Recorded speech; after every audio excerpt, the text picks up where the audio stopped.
नमस्कार मंडळी, आगरी मेजवानीमध्ये तुमचं स्वागत आहे। आणि आज आपण करणार आहोत पातली कोळंबीचं कालवण। हे बघा, खूप ताजी ताजी अशी पातली कोळंबी मिळालेली आहे।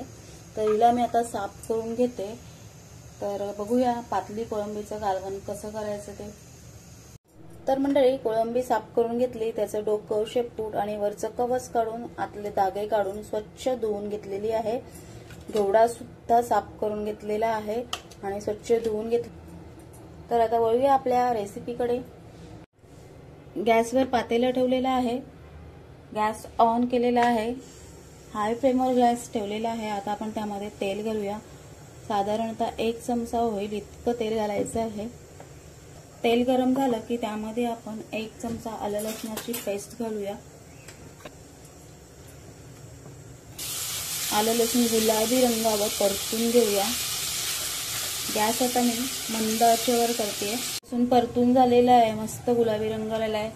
तिथे अर्धा चमचा हळद, 1 चमचा आगरी पद्धतीचं लाल तिखट, चवीपुरतं हिंग, आवडत असेल तर, नाहीतर स्किप केलं तरी सुद्धा चालेल।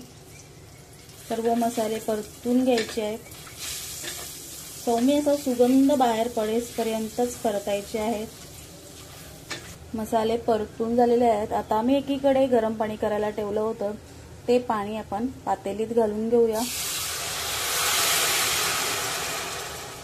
गरम पाणी घातल्याने लगेच कालवणाला उकळी येते आणि कमी तेलामध्ये देखील तवंग मस्त तेलाचा येतो।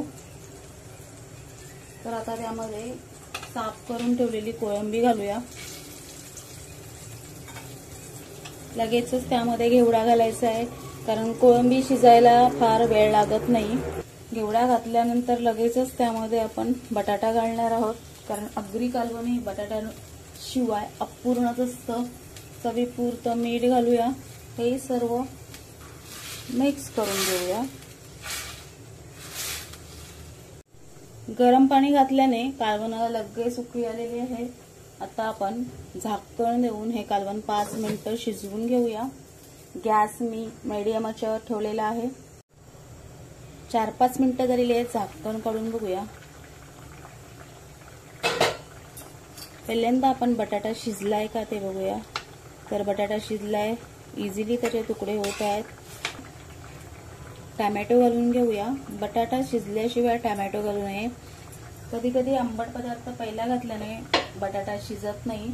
तर आता टोमॅटो घालून झाल्यानंतर थोडासा गरम मसाला देखील घालून घेऊया।